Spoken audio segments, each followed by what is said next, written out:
Aqui os índios foram escravizados, foram importadas pessoas de um outro continente para serem escravizadas aqui também. Foi na base da exploração que o Brasil surgiu. Esse Brasil que a gente conhece dos livros de história.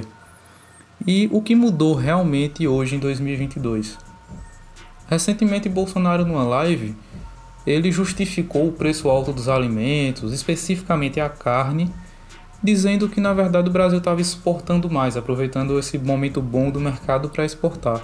Então ele achou uma boa ideia exportar a carne para fora, num volume maior, e deixar a comida cara no seu próprio país. E isso tem tudo a ver com os primórdios de tudo. Extrair tudo que a gente tem de bom, deixar quase nada, e explorar a gente. A gente está com um salário defasado, o segundo pior salário da América do Sul, a gente só perde para a Venezuela nesse quesito. E o emprego também piorou de qualidade após a reforma trabalhista do Temer. Então a gente está trabalhando em condições ruins para ganhar um salário ruim num ambiente de inflação altíssima, a maior dos últimos 27 anos. E não bastasse isso, sabe? A gente ainda está nesse ambiente e querem convencer a gente a não ligar para nada disso e ligar apenas para o fato de que Bolsonaro é um autoritário e que tem seus articuladores, que também são autoritários, que estão pregando uma possibilidade de golpe disfarçado de defesa da democracia. Sempre é assim, sabe? E dizem que olha, você tem que olhar só para isso e não para todos os outros problemas. Desculpa, mas não dá. Tudo faz parte de um mesmo problema. Mas eu queria focar aqui agora em quem mais tem faltado nessa luta. Bolsonaro tem atuado muito contra a justiça, e não é à toa. Sabe por que o avanço sobre a justiça é tão grande? Em uma palavra, por omissão.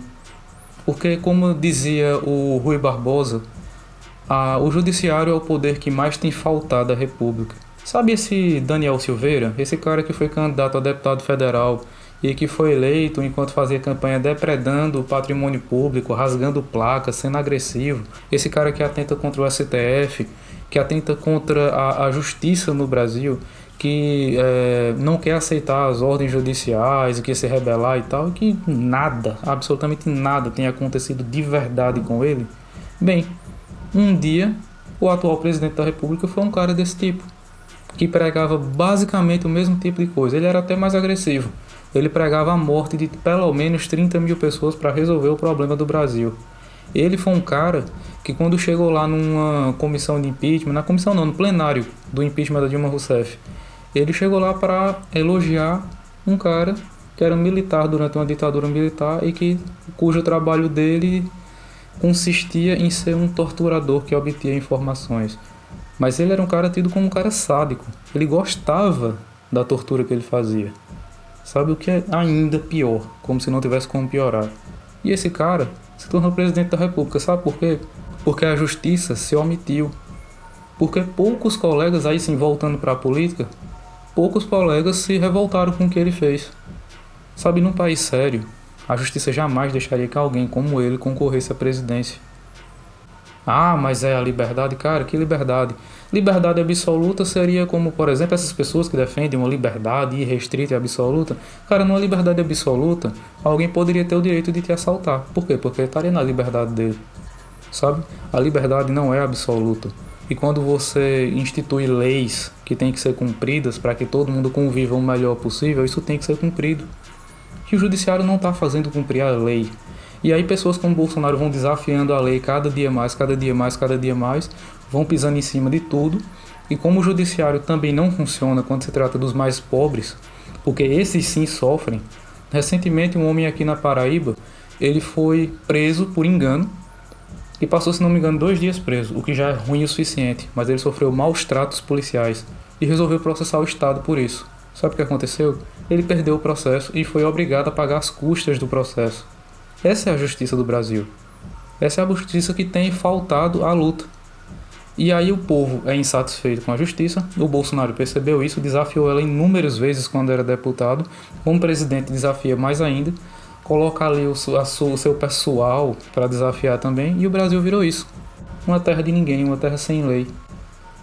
Então eu queria pensar o seguinte. É papel da justiça.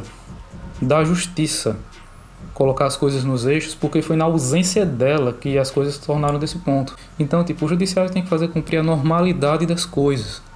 É pela ausência dele que estão tendo esses movimentos autoritários. Então a gente tem que aqui cobrar de quem realmente tem que ser cobrado. Não é um dever derrotar apenas Bolsonaro nas urnas, como se a gente tivesse que derrotar o Bolsonaro pelo autoritarismo, e isso é o nosso ato político. Não, isso é um ato de justiça. O autoritarismo dele tem que ser derrotado pelo aparelho de justiça. Porque a política consiste justamente em a gente votar alguém que vai resolver o problema da economia. É o teu trabalho que está ruim, é o teu salário defasado, é os teus direitos que não estão garantidos, é o teu plano de saúde que tu tem que pagar uma fortuna porque tu não pode confiar no SUS. E se tu não pode pagar essa fortuna, tu tem que depender desse SUS que está horrível, que não está te atendendo, que está com um corte no orçamento. Então, pessoal, fica aqui a reflexão. O judiciário é o poder que mais tem faltado à República. Mas não é papel das eleições fazer o trabalho do judiciário. O papel das eleições é colocar a política onde ela deveria estar.